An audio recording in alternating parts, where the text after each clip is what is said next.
In 1985, Zzap 64 started telling us Commodore 64 owners which games were worth our money. And yes, there were other magazines around, but Zzap had something different. It had attitude, recognisable reviewers, brutal honesty, and those little award badges that could make a game feel instantly important. A Sizzler meant Zzap considered it as one of the hot games of the month. A gold medal meant something bigger. This was the game they believed stood above the rest. So I have gone back through Zzap's first year, May to December 1985, and pulled together every game that received either a Sizzler or a gold medal. Some are obvious classics, but some are still very impressive indeed. You'll see that some are very tied to the time, and no doubt a few of them are going to make you ask whether Zzap were absolutely right, or whether 1985 was simply a more forgiving place. I suppose then the purpose of this video is simple. Were these games really the best C64 games of 1985, or did one or two of them sneak into the awards section while nobody was looking? Well, I'll go through them month by month, starting with issue 1. So let's get straight into it. All the way back in May 1985, issue 1, and the first gold medal went to one of the most important computer games ever made. Zzap came straight out with Elite as its gold medal winner, then added Sizzlers for Pathfinder, Bounty Bob Strikes Back, Spy Hunter, Super Huey, Airwolf, Shadowfire, and Cauldron. That is a ridiculous amount of variety for one issue. Space trading, arcade conversions, helicopters, platforming, tactical adventure, supernatural arcade adventures, but yeah, Elite was the perfect place for Zzap to begin. Because I'm pretty sure we'll all agree it was, and still is, a classic game. It had trading, combat, exploration, reputation building, and survival, all wrapped inside a galaxy that felt far bigger than the Commodore 64 should have allowed. Most games in 1985 gave you a few screens, a score, and a limited number of lives. But Elite gave you somewhere to exist, trying to make your way through a vast, open universe. It also gave many of us a long-term fear of docking. Before the docking computer became your best friend, trying to line up with a rotating space station felt less like piloting and more like trying to park a wardrobe in a tumble dryer. At least, that's the best analogy I can think of. This is one of the easiest calls of the year. Zzap recognised quickly that Elite absolutely deserved their first ever gold medal award. Pathfinder is a more unusual pick, but that is part of why it is interesting. It's definitely an often overlooked Activision title, and I'm pretty sure the first issue Zzap Sizzler helped give it more attention here in the UK. It had great atmosphere, an unusual control system, and tactical exploration elements, meaning it probably had actually aged better than many similar titles. Pathfinder is not an obvious crowd pleaser in the way Elite is, but it's definitely an intriguing one. It is actually the kind of game Zzap seemed to like. Unusual, playable, and doing something more interesting than other games at the time. A good Sizzler call, to be fair. Definitely give this one a whirl if you ever get chance. Bounty Bob Strikes Back is a sequel to Miner 2049er, and Zzap issue 1 on page 38 scored it 89%. This is an early platformer, where the goal is not just to jump around and hope for the best. You needed to cover every part of the ground, work out routes, use lifts, transporters and other devices, and survive screens, walking over every section of the framework until it was all coloured in. Very nostalgic, very addictive. A 25-level platform game built around avoiding mutants, using devices, and solving each level's routes under time pressure. The thing that makes Bounty Bob work is that the difficulty is structure, and the game was pretty fair.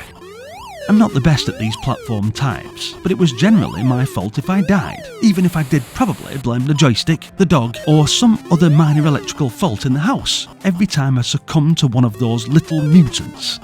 Good times. Sizzler makes sense. Hard but not impossible, and still very addictive.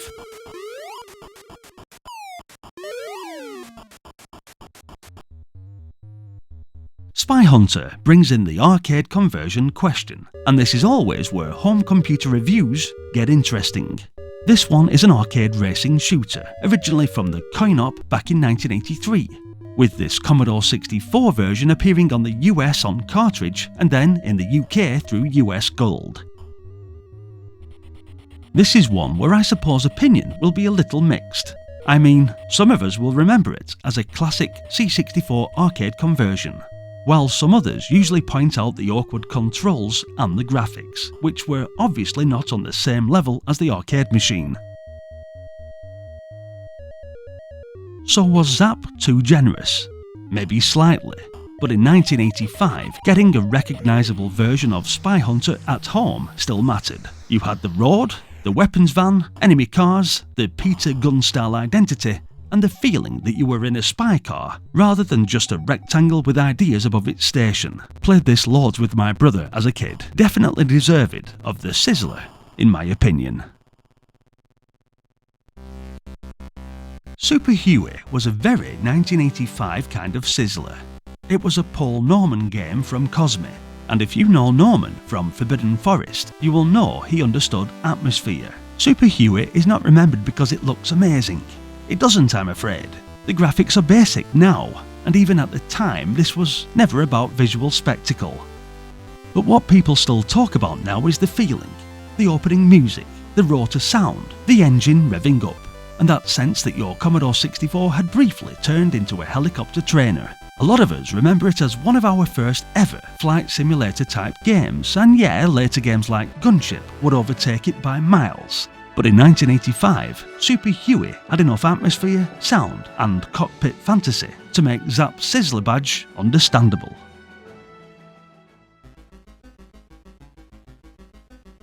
Airwolf is where the debate gets more interesting. Seriously, a Sizzler? Was this the day when everyone in the office decided to get wasted before playing this game or something? I mean, okay, for 1985 it already had a lot going for it with a famous TV license, a high-tech helicopter, rescue missions, and the premise that you were about to become Stringfellow Hawk from the comfort of a living room carpet. But all of that was before you loaded the actual game itself. Coded by Neil A. Bates, with graphics by Chris Harvey and music by Mark Cooksey, I suppose we can call this a sort of skill game, where you steer an almost uncontrollable helicopter through a labyrinth, into walls, and generally cause instant death within your first 2 minutes of playing it. I mean, I don't mean to be harsh, but the helicopter control, sprite size, and difficulty just brought me pure frustration. I genuinely wanted to love it because of the license, but found it too awkward to enjoy.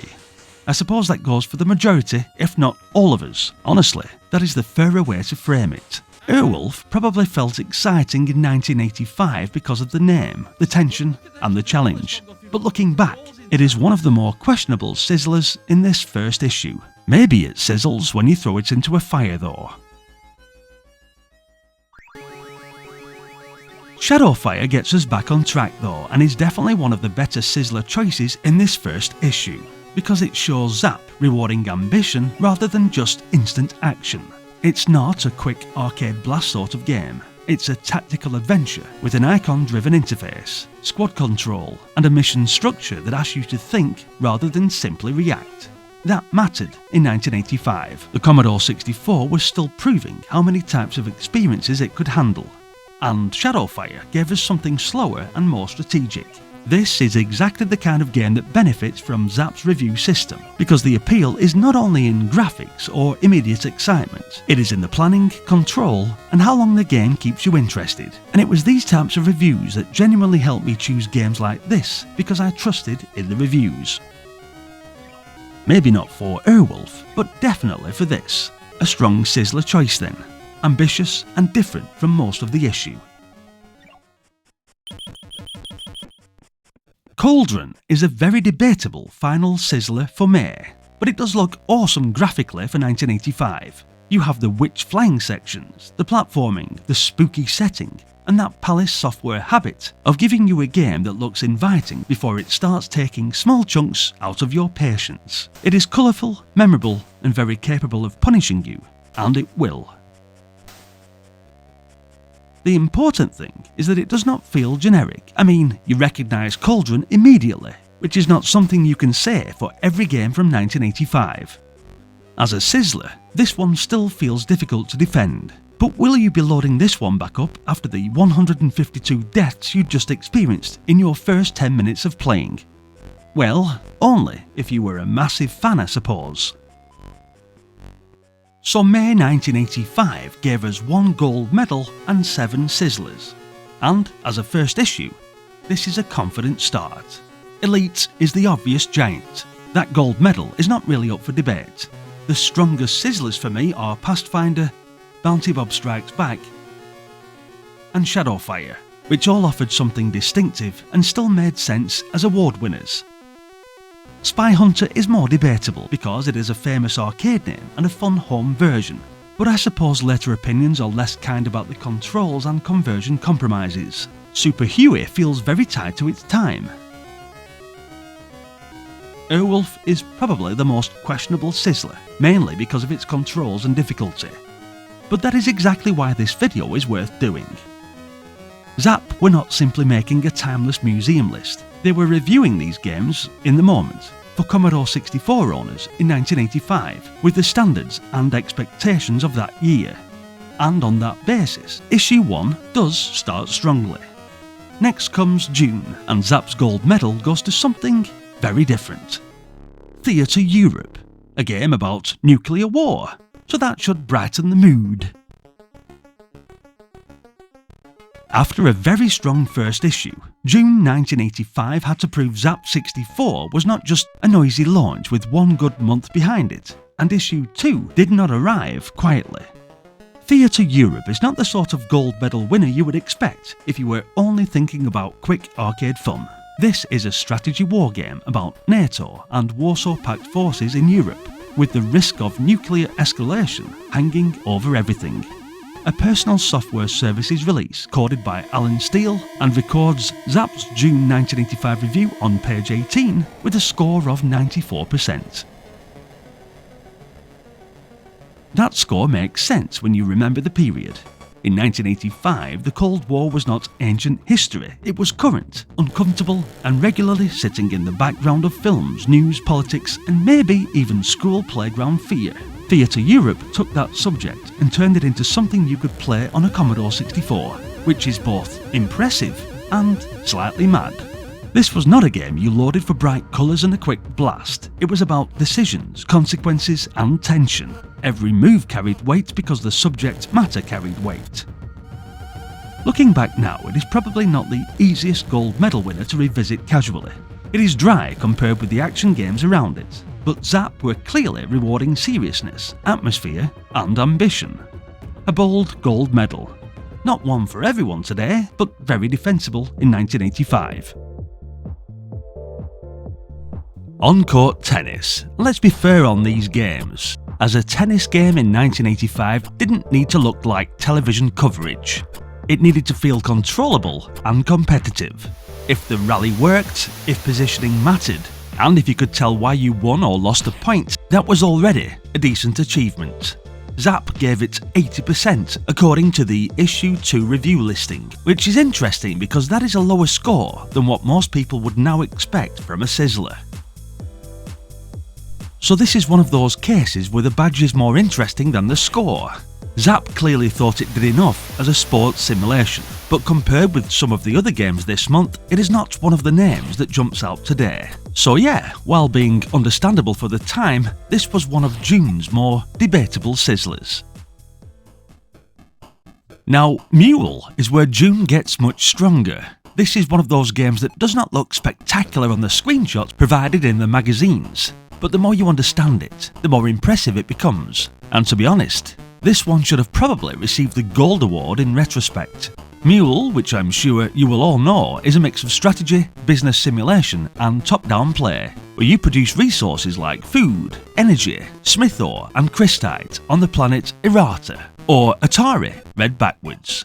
It supported up to 4 players on the Commodore 64, which is a huge part of why it became so respected and loved by many. The real magic was not just the economy, it was what happens between those who played it together. You were competing, trading, blocking, watching shortages, trying to profit from other people's problems, and occasionally behaving in a way that would get you banned from family Monopoly.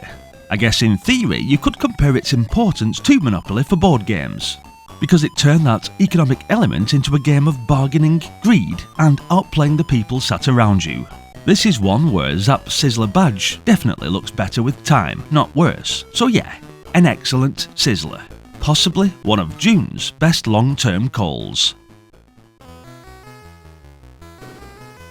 Super Pipeline 2, reviewed on page 28 with 88%, is a 1985 task set release, a sequel to Super Pipeline with 1 or 2 player support. This is a completely different type of game to M.U.L.E, that's for sure. You are dealing with pipes, enemies, repairs and constant little emergencies. It has that early Commodore 64 arcade structure, where the idea is simple, but the levels keep finding ways to keep you on your toes. I love the music in this game too, very catchy and very nostalgic. The reason a game like this one works so well was because of the constant pressure. You always have something to fix, something to avoid, or something that is about to go wrong because you looked at the wrong part of the screen for half a second. It's not a complicated game in the modern sense, but it has a clear objective. You fail, you know why, and you want another go. A very good Sizzler, which shows that even games with simple ideas could be very, very playable. Pitstop 2 is one of June's easiest Sizzlers to defend, being one of my favourite races of all time. Zzap's June 1985 review on page 42 with an 89% score was one of the reasons I truly got excited for this game. A 1 or 2 player Formula 1 style racing game with tyre wear and pit stops. What more could you need? The key feature as the split screen 2 player racing. That was a big deal at the time, as I could bring my mates round and race against them, which meant there was blame, shouting, and probably at least one accusation of deliberate ramming, which was usually true. It was this 2 player mode which made the game an instant classic. However, the engine noise can get on your nerves after a while. And when playing it back more recently, I noticed that some of the tracks feel similar. That's fair, I suppose. It has aged in places. I mean, this was 1985 though. Many moons ago now. It's still a superb game. The mixture of racing, tyre management, pit stops and head-to-head competition is still very strong. And this is the sort of game you should play on retro nights for definite. A deserved Sizzler indeed. Everyone's M.U.L.E is a good example of a game that was clever, memorable, and also quite capable of confusing me to death. A micro-gen arcade adventure reviewed by Zzap in issue 2 on page 50 with a score of 82%. The big idea is the character system, as you could control different members of the M.U.L.E family, each with their own role. The confusion came with having to use the right person for the right job to solve problems around the town. And half the time, I couldn't find where they were. It would tell you if you pressed their corresponding numbers to select them, but I always forgot where the locations were anyway, so it was useless to me. In fact, I had no idea what I was supposed to do at first, but once I understood the tasks and character roles, the game became much more rewarding. This is probably the fairest way to describe it. Everyone's M.U.L.E is not instantly fantastic or friendly, but it has a great little idea behind it. A good Sizzler, but only if you were willing to learn what it wanted from you. Also worth having just for the Mike Berry soundtrack, which came on side B of the cassette. Gremlins The Adventure was the licensed game in June's award list, and that always makes things risky. I noticed with reviews that a famous film name could sell a game before anyone knew whether it was worth playing. In this case, Zzap's issue 2 listing gives Gremlins The Adventure an 80% review on page 61. This is not the arcade adventure route some people might expect from the Gremlins name. It is a text adventure game, which means its appeal depends more on atmosphere, puzzles, and whether the license feels meaningfully used. That problem makes it more of a period piece today. If you were into adventure games and like the film, The Sizzler makes sense. If you expected fast, creature-based action, it may have felt like being handed a puzzle book when you asked for fireworks. A more niche Sizzler. Defensible, but very dependent on taste, and if you like text adventures as a whole. Lord Runner is a much easier one to defend. Zzap's Issue 2 summary calls it terrible graphics and sound, astounding addiction, which is probably one of the most direct ways to describe Lord Runner. The graphics are not the point. Sometimes games could be absolutely addictive without superb graphics. Such was the 80s, I suppose. Collect the gold, avoid the enemies, dig holes, escape, and try not to trap yourself with your own cleverness. That last part is important, because that's what I'd usually end up doing constantly in Lord Runner. You are always making these little decisions, and half the time the real enemy is not the guard chasing you, it's the route you created 30 seconds earlier. That is exactly the sort of game that ages better than it looks. It doesn't need spectacle, because the design is very good indeed. A very strong Sizzler. Plain looking? Maybe, but very addictive indeed. International Basketball is another sports pick, and this one scored very well with Zzap. The Issue 2 review on pages 77 to 78 gave it a 92% rating. That is very high indeed. But I suppose it makes sense in context. The Commodore 64 already had international soccer, so there was a clear appetite for sports games that were easy to get into and competitive in two-player mode. Basketball translates well if the movement and scoring rhythm work, and on this occasion it does indeed. It gives you end-to-end play, quick changes of possession, and is easy enough to get into. Today, it might not be one of the first games people mention from 1985, but at the time, a fast, decent sports game with good competition clearly mattered. A strong 1985 Sizzler, even if it is less talked about now. I reviewed this on the channel. In fact, I've probably reviewed most of these games individually.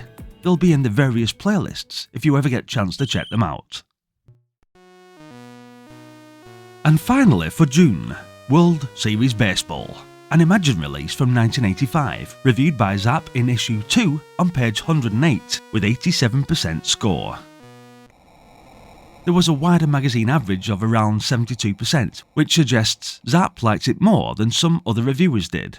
For us players here in the UK, baseball and basketball before this were not exactly the most obvious sports to get excited about. A lot of us probably understood the rules in the same way we understood American high school lockers, mainly from films. But as a computer game, baseball very much worked. Pitching, batting and fielding were all fun components of this game when I played it myself. So I can see why Zzap rewarded it, but I would still put this in the very 1985 category. It made sense at the time, but it's not one of the June awards that feels essential now. But this may be different for those watching overseas, where this sport was much more popular. Fair enough for the period, but not one of the strongest Sizzlers in hindsight. June 1985 is a very full issue, but not every award has aged equally.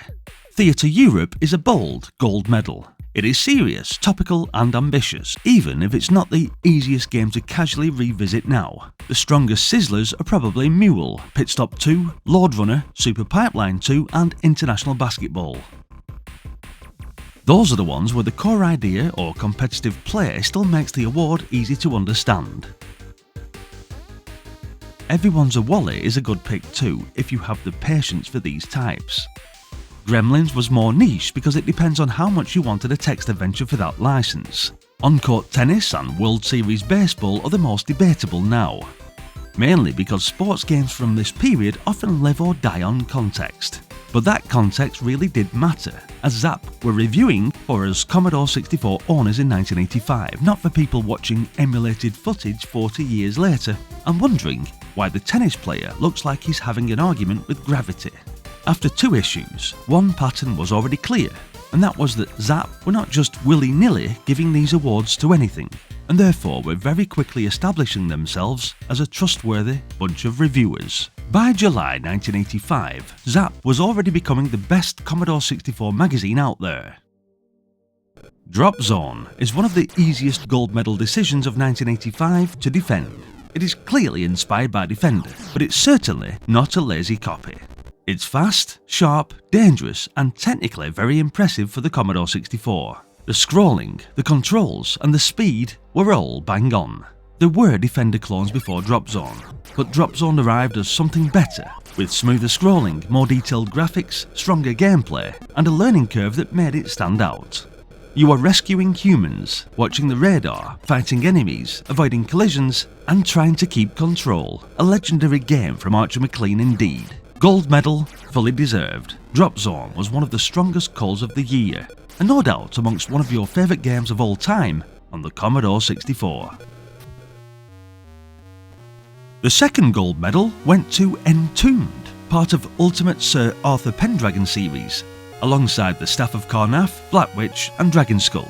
This was a slower, more exploration-heavy game, where Sir Arthur ends up trapped beneath the Sphinx after discovering the Eye of Osiris, and the game throws in corridors, traps, hidden rooms, torches, scrolls, mummies, scarab beetles, and the usual old-school problem of not really knowing whether you were being clever or completely lost.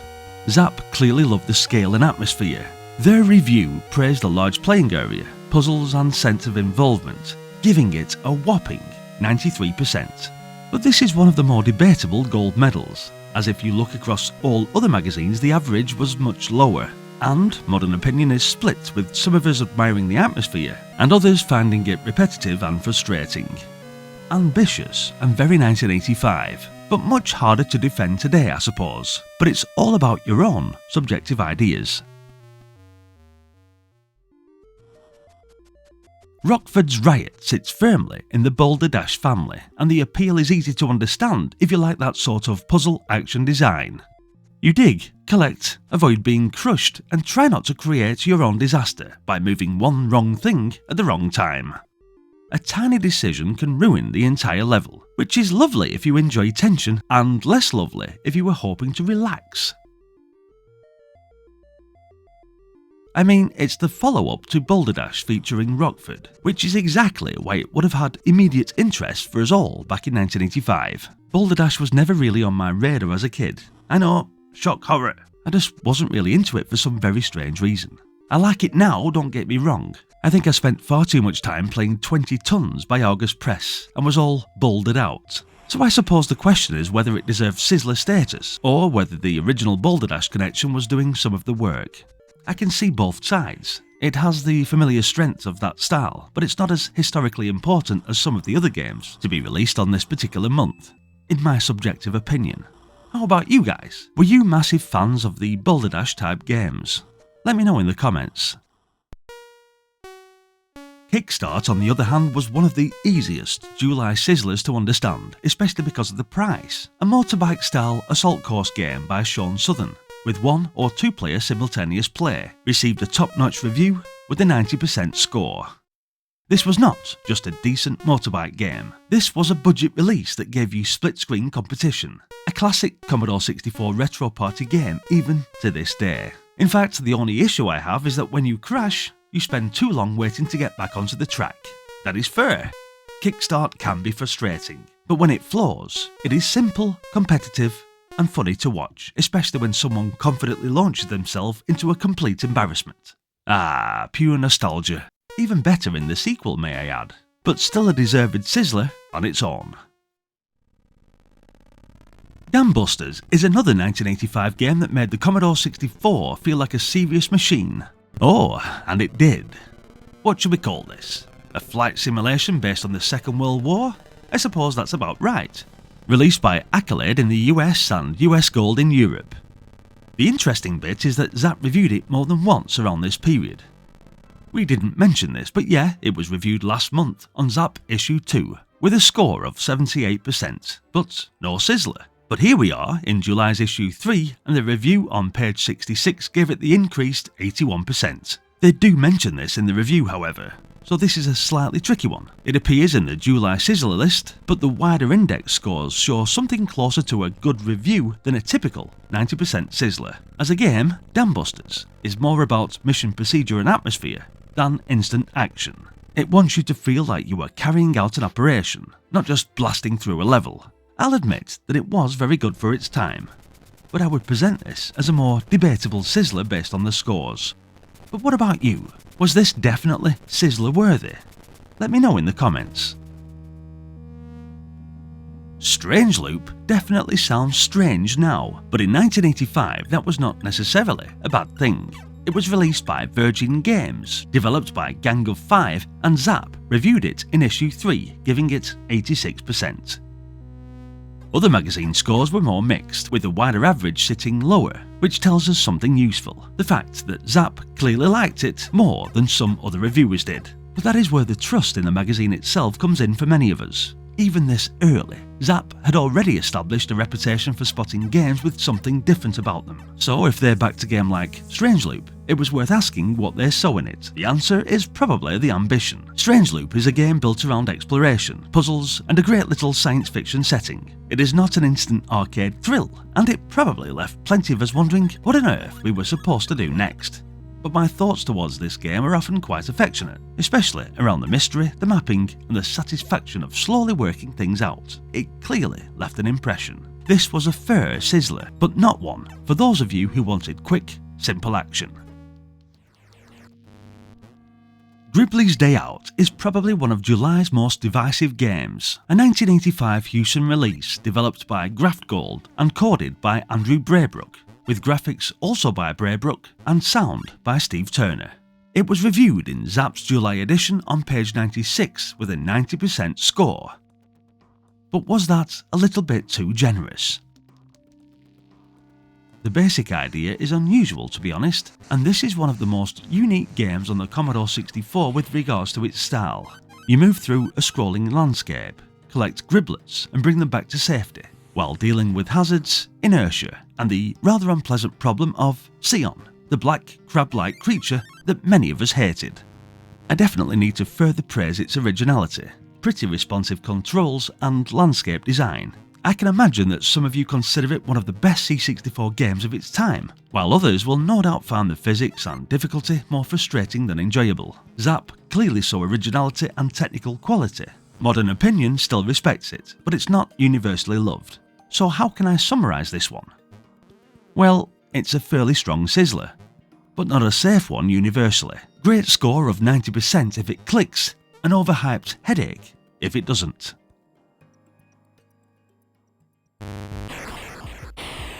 So then, July was a strong month, with Dropzone being the easy headline. That gold medal still looks completely justified. Entombed is more debatable, mainly because it's harder to appreciate quickly today, but it shows Zzap rewarding a slower, more involved type of game. Among the Sizzlers, Kikstart gave us a lot for very little money, and Gribbly's Day Out is one that people still either defend passionately or complain about as if it personally wronged them. Strangeloop is a good example of Zzap backing an ambitious game that other reviewers didn't rate quite as highly. And Rockford's Riot makes sense to be a Sizzler if you wanted more Boulder Dash style puzzling. Dambuster's review scores suggest it was respected but not necessarily a slam dunk award winner. So July gives us one clear classic, one more arguable gold medal, and a few Sizzlers that show how varied Commodore 64 taste already was. And August brings us one game that arguably should have been the gold medal even though it only received a Sizzler. Way of the Exploding Fist is, in my opinion, one of the defining Commodore 64 games of 1985. A karate game with single player and two-player simultaneous modes, 4 arenas, loads of kicks and punches. Reviewed by Zzap with a score of 93%.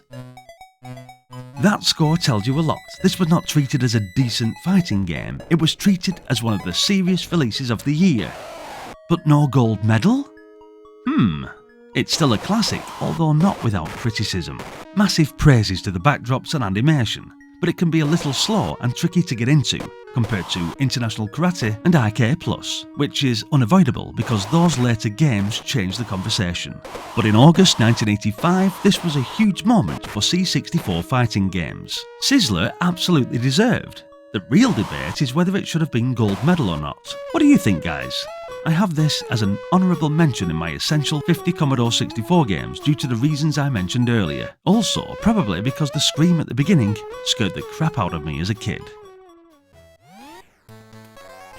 Thing on a Spring is a very different type of Sizzler, a colourful character platformer with a slightly odd British sense of humour. You're not a soldier, pilot, wizard or karate expert. You are a springy thing moving through rooms full of hazards, which is exactly the kind of premise that only makes complete sense if you owned a home computers in the 80s. This is not the deepest game in August, and it's not the one I would put at the top of the issue, but it is easy to understand why Zzap liked it. It looks good, it moves well enough, and it has enough personality to avoid becoming just another platform game. Especially thanks to the amazing Rob Hubbard track. But 93%. I often find myself asking the question though, without the music and the boinging sound effects, was this just a regular platformer? Or do we sometimes see it through rose-coloured specs and rate it higher than it actually should have been? I don't know, this is just something I regularly think about when it comes to Thing on a Spring, especially when experimenting and playing with the volume off. Don't get me wrong, it's a fair Sizzler.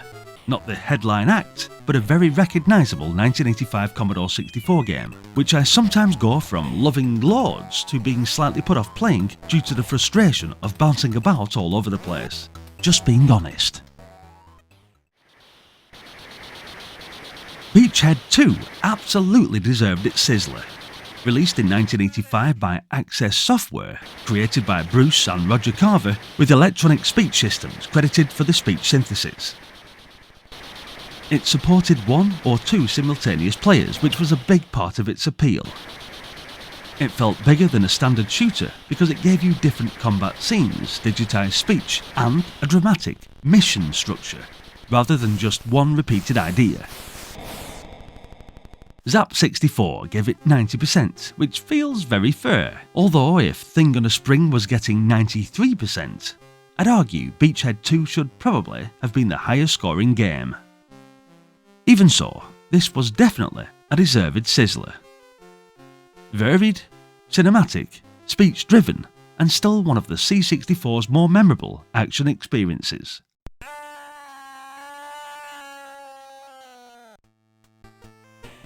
Confusion is one of the smaller looking Sizzlers from the August 1985 issue, but it was a decent game indeed.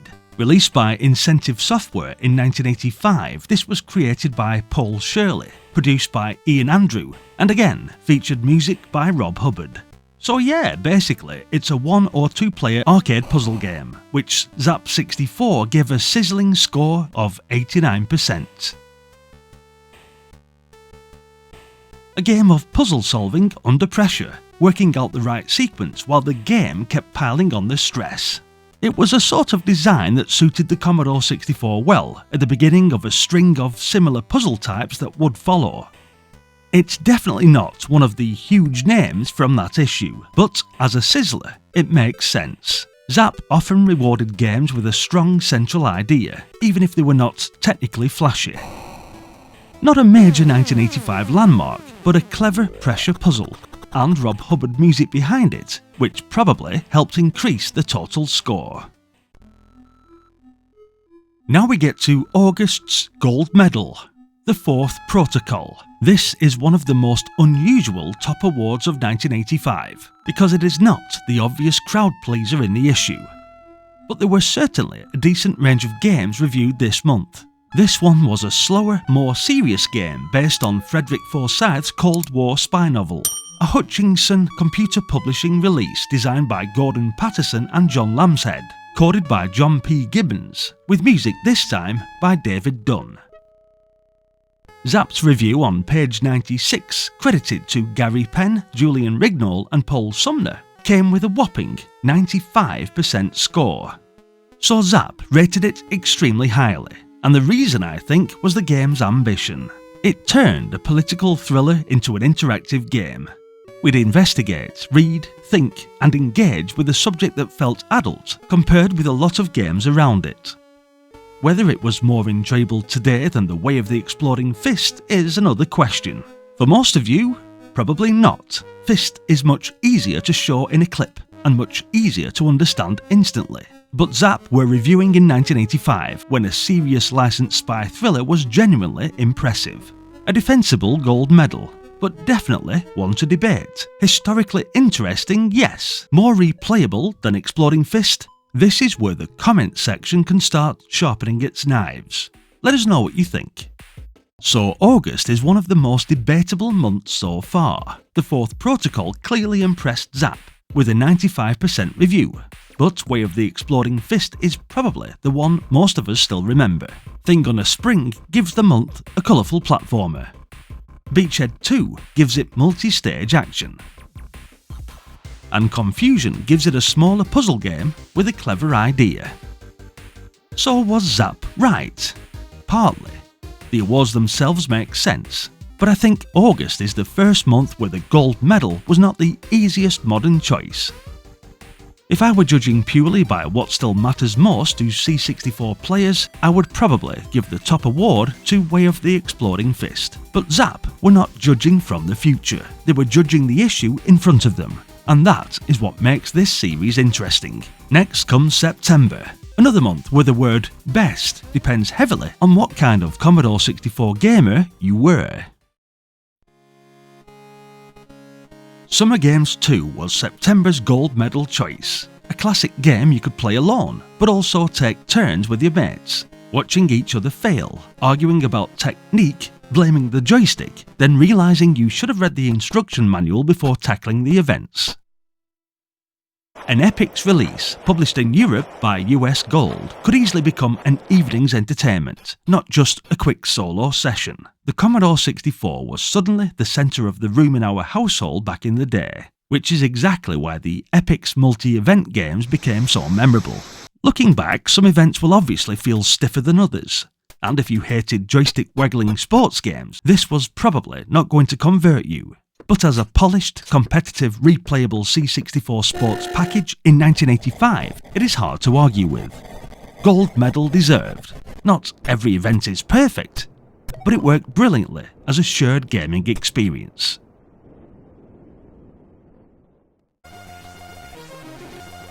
Then we get another gold medal award with Frankie Goes to Hollywood.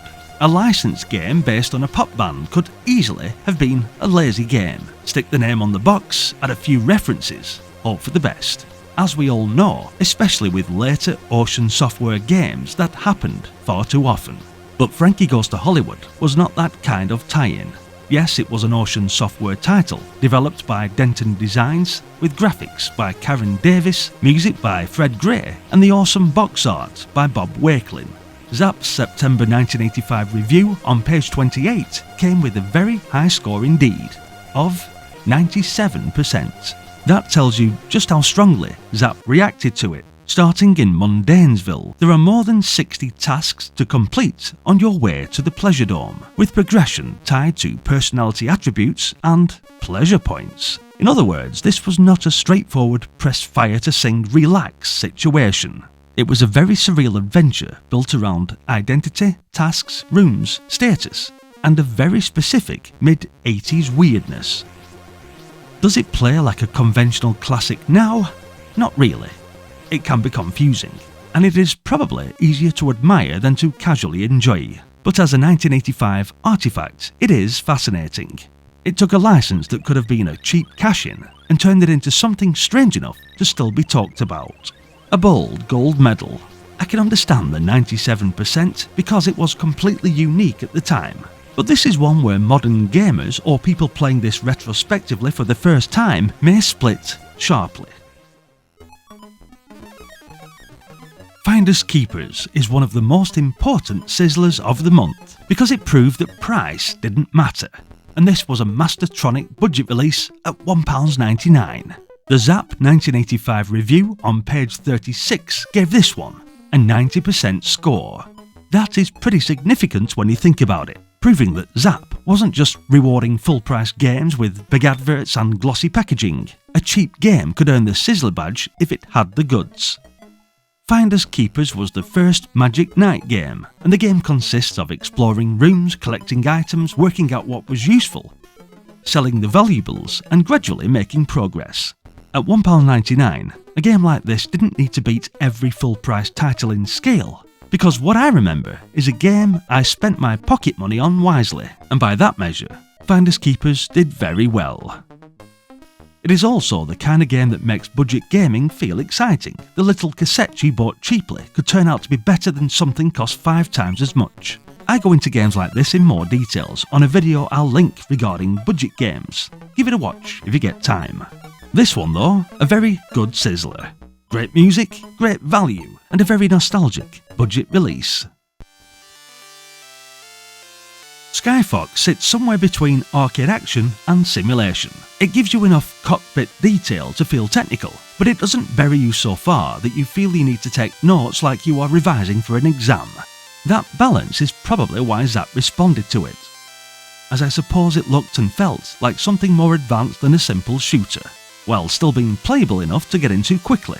It is not the September game that people bring up regularly by today's standards, but it certainly fits the period, and in 1985 making the Commodore 64 feel like a combat aircraft was a perfectly reasonable way to impress my mates. Mind you, there were many other flight sims I could go through, but you'd need to check the channel for those. As for Skyfox though, a fair Sizzler.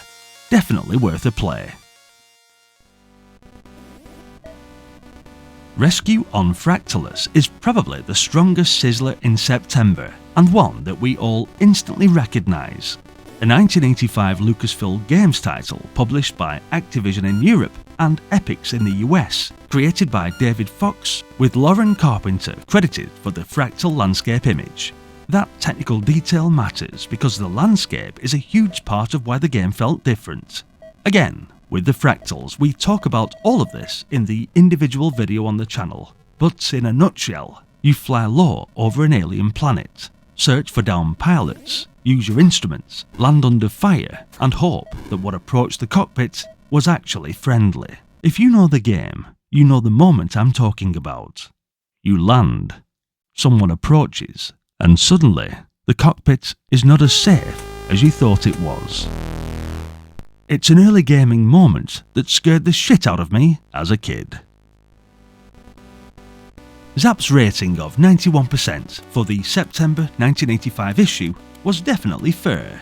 An excellent Sizzler, and possibly more memorable now than one of the gold medal winners. September 1985 is a very strong issue. Summer Games 2 is the safe gold medal. Frankie Goes to Hollywood was the other gold medal at 97%, but I can see why. The Sizzlers are easy to defend too, with Finders Keepers being a great budget pick. Rescue on Fractalus is still a classic too. And Skyfox is more of a period piece, but it makes sense in a time where cockpit action and simulation were suddenly on the up. So if I were ranking September by what still feels strongest now, I would probably put Rescue on Fractalus right near the top, possibly even above Frankie. That might annoy a few people, but that is what the comment section is for. Next comes October 1985, and this is the first month in this run where Zzap doesn't give out a gold medal. Did they forget? Or was it just a bad month for games? Or was it because it shows the gold medal was not just being thrown around willy-nilly? If Zzap didn't think a game clearly stood above the rest, the badge stayed in the drawer. But October is not weak. Far from it. Monty on the Run is one of the big names from October 1985. A Gremlin graphics release, coded by Peter Harrop, with music by, well, who else? Rob Hubbard. And records show Zzap's October 1985 review on page 16 with a 90% score. 90%. Does that score make sense? I'll be honest, this is a polished, difficult platform game. It looks good, moves well, and has one of those soundtracks that we all remember, even if the game itself spent half its time sending us to the game over screen. The music deserves mentioning here for definite, as Rob Hubbard's title theme became part of the game's lasting reputation. It gives the whole thing energy before you have even made your first mistake, which is good, because mistakes are not exactly in short supply. The game is not gentle, and some of the platforming is harsh. I've tried this game with modern players, and they give up instantly. But that was also part of what made it stick, because for all of us growing up with our Commodore 64s in the 80s, Monty on the Run will never be forgettable. Very strong Sizzler. It's difficult, memorable, and was one of the issue's obvious highlights.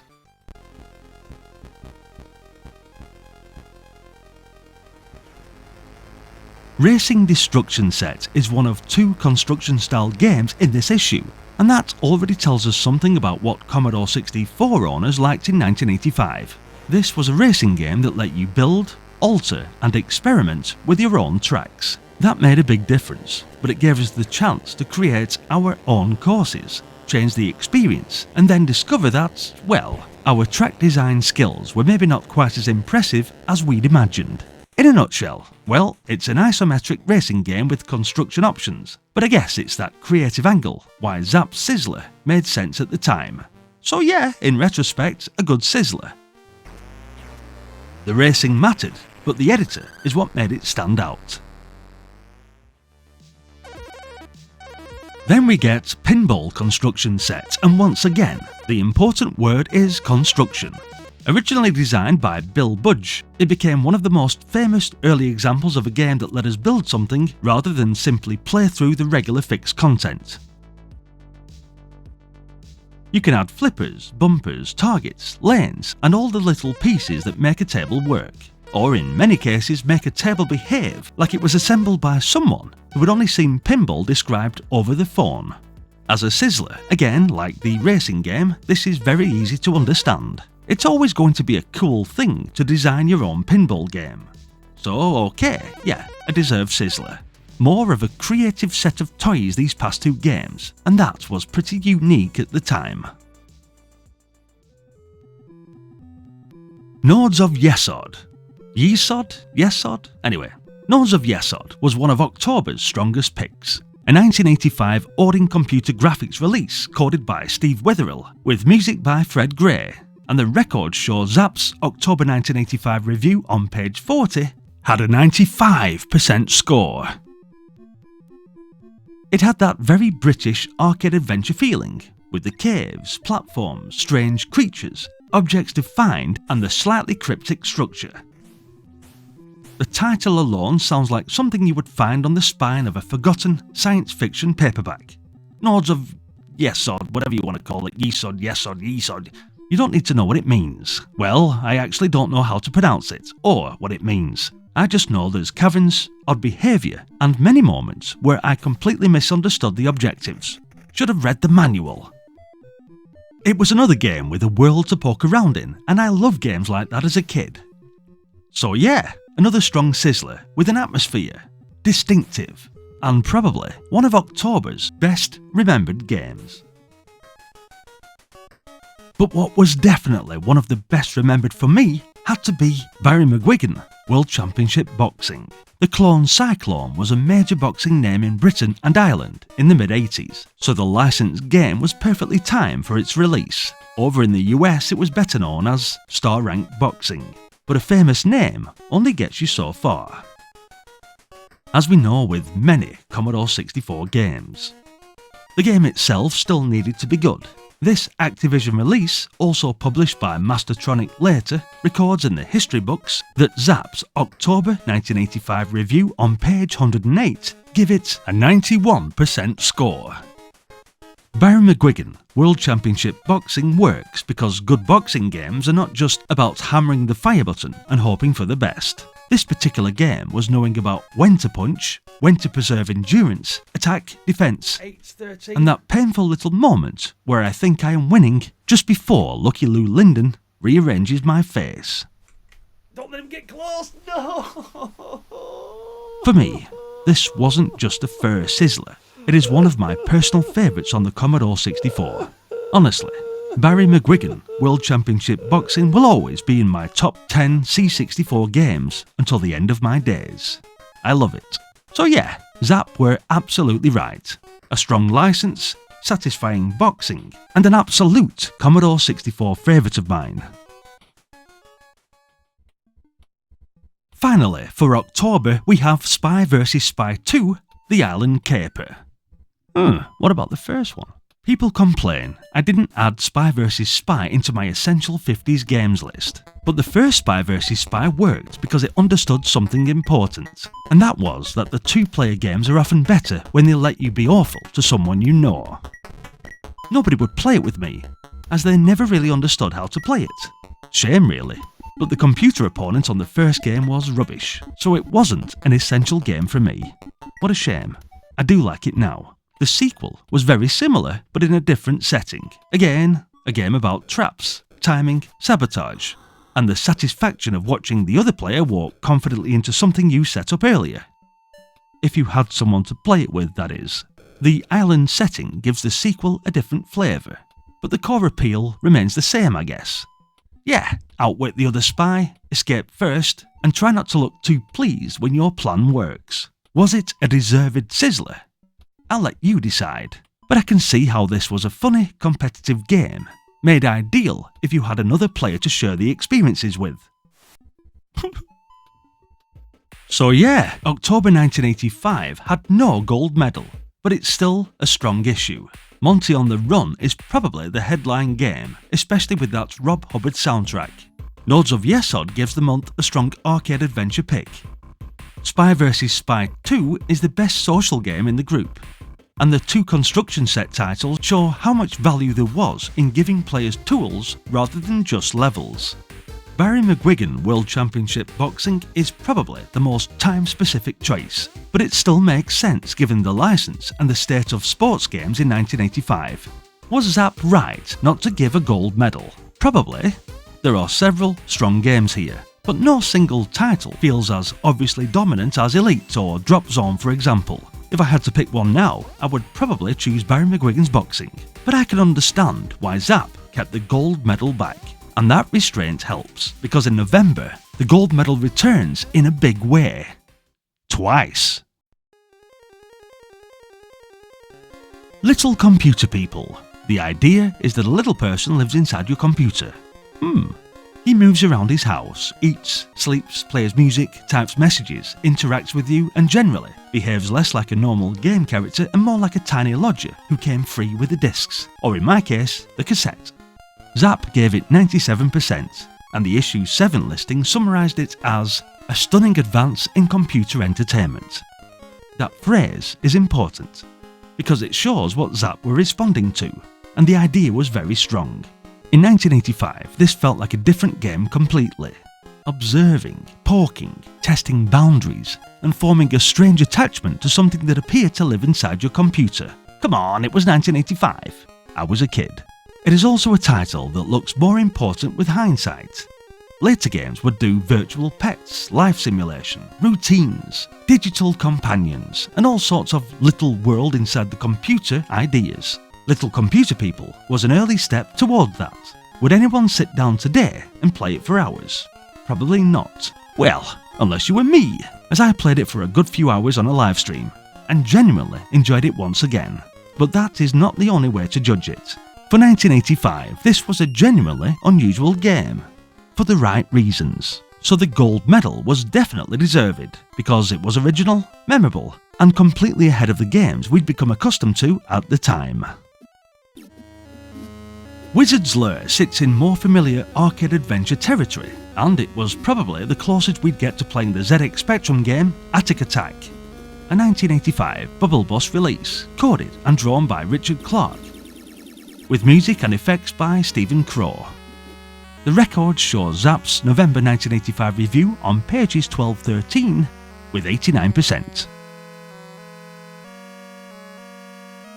The game itself is very much from the school of rooms, enemies, collecting, route learning, and trying to survive long enough to understand what you are meant to be doing.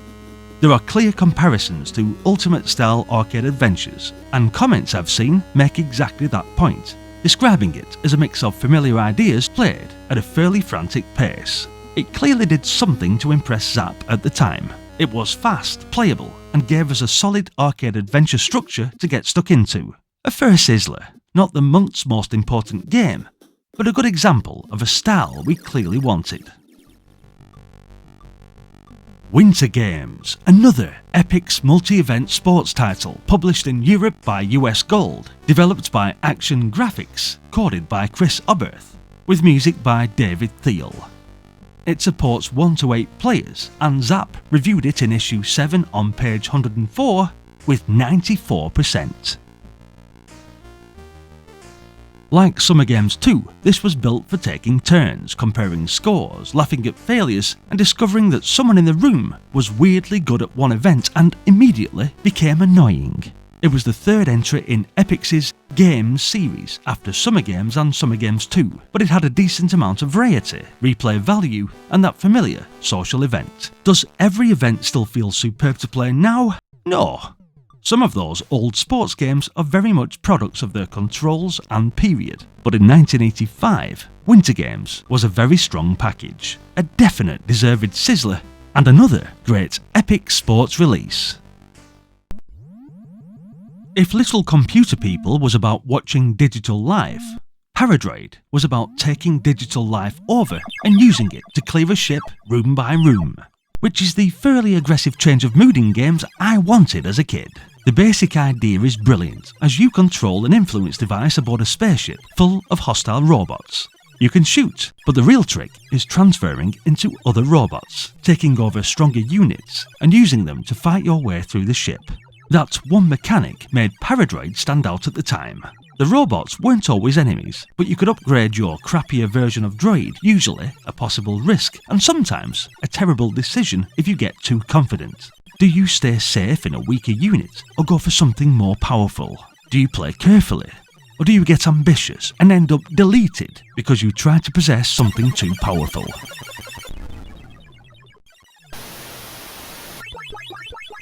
Zzap's own Issue 7 page highlights Paradroid as one of the major reviews in the issue, and its reputation since then has only strengthened. For me, this is one of the more straightforward gold medal decisions of 1985. Probably one of the defining C64 games, not just one of the best of the year. Also, one of my favourite Commodore 64 games of all time. And yes, before the historians jump into the comments, there was one more Zzap Sizzler which definitely deserves mentioning. Infocom's Starcross. Unlike the arcade-style games dominating 1985, Starcross was a pure text adventure, relying entirely on storytelling, atmosphere, puzzle solving, and your imagination. I already covered Gremlins earlier in the video, so I didn't want to spend too long on another text-driven title, but Starcross absolutely earned its place in Zzap history. November may only have 5 awarded games, but it's one of the strongest months in the entire run, and probably the least controversial lineup since May. Little Computer People deserved recognition because it was different. Paradroid deserved recognition because it was brilliant. In fact, the debate is not whether Paradroid deserved a gold medal, the debate is whether it might actually be one of the greatest gold medal winners of the entire Commodore 64 era. And yes, there was one more Sizzler worth mentioning too, Starcross from Infocom. A pure text adventure built around storytelling, atmosphere and puzzle solving. And that brings us to December. One final issue, one final gold medal. But this time, the biggest award of the month doesn't go to a traditional game at all. Scarabaeus is a strong opener for December. A 1985 Ariolasoft release developed by Andromeda Software, also known as Invaders of the Lost Tomb. The records show Zzap's December 1985 review on page 8 with a very high 96%. It mixes first-person tomb exploration, puzzles, danger, and a slightly unsettling Egyptian theme. You explore, work things out, and always feel like you are somewhere you probably shouldn't be.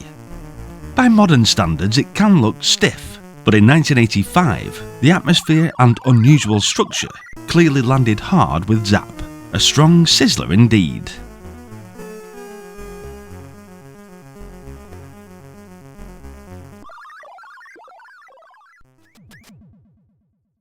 Next is Battleix, a 1985 Llamasoft title, coded, drawn and sound designed by Jeff Minter, published by Ariolasoft and Llamasoft.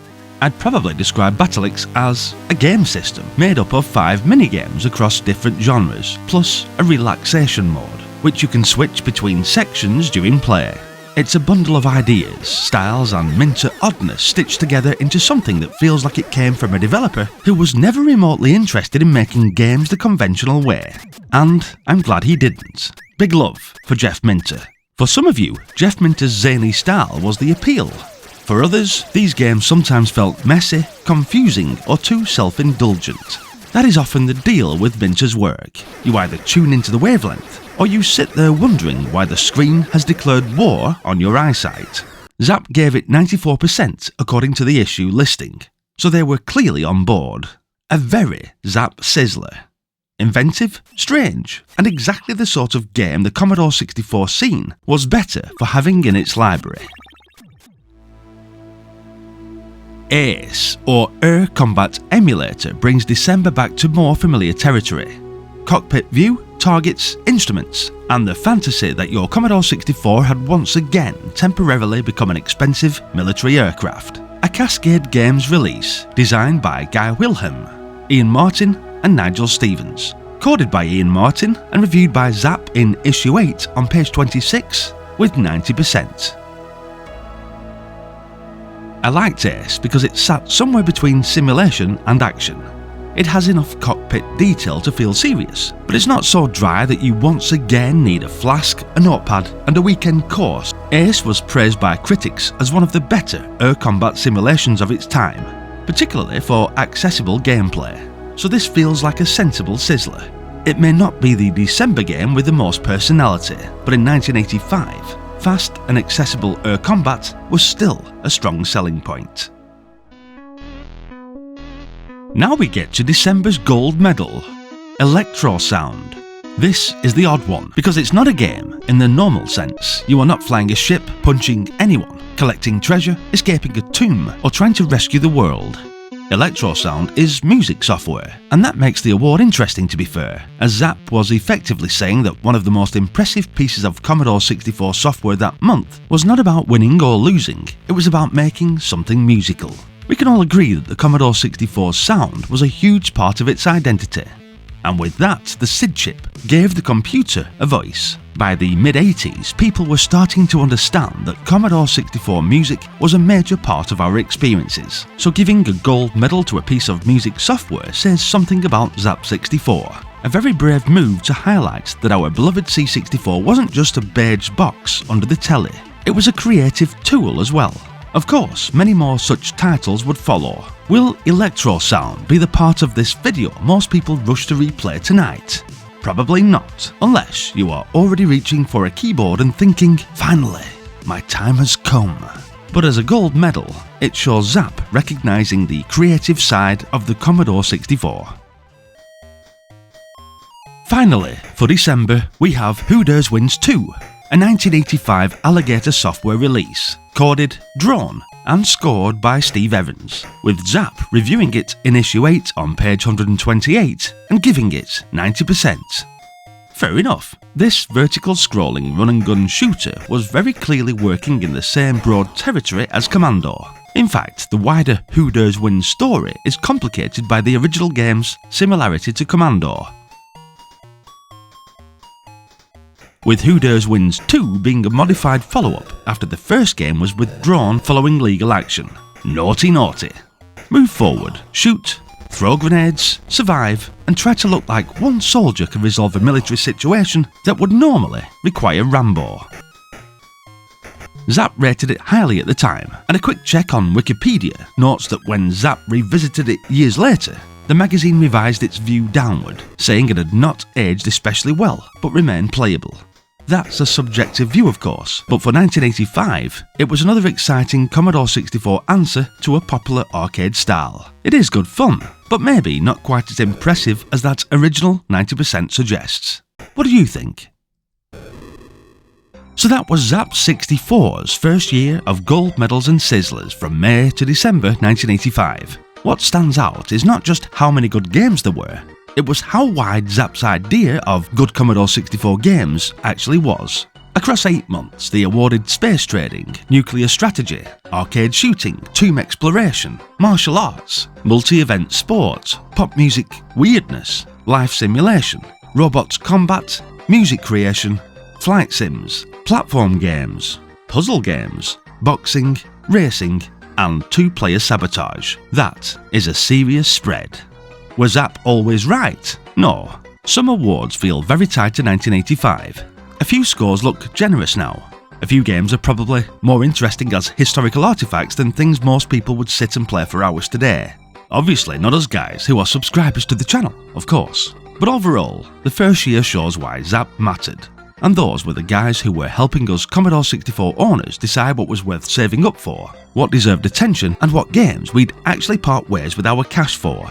All these years later, we are still talking about those badges. That probably says enough. Now I want to know what you think. Which 1985 Zzap award was absolutely right? Which Sizzler or gold medal felt a bit overrated? And which game should have received a badge but somehow missed out? Let me know in the comments, because I have a feeling this list could start a decent bit of debate. And if you enjoyed looking back at Zzap's first year, I may cover 1986 next, when the Commodore 64 library got even bigger, stranger, tougher, and even more likely to destroy your joystick. So if you want to see the 1986 gold medals and Sizzlers covered next, drop 1986 in the comments. Thanks for watching, guys. If you enjoyed the video, give it a like, subscribe for more Commodore content, and check out the playlists for plenty more Commodore 64 and Amiga nostalgia. There's another video coming up now, so maybe stick around. Hopefully. I'll see you all in the next one. Until then, bye for now.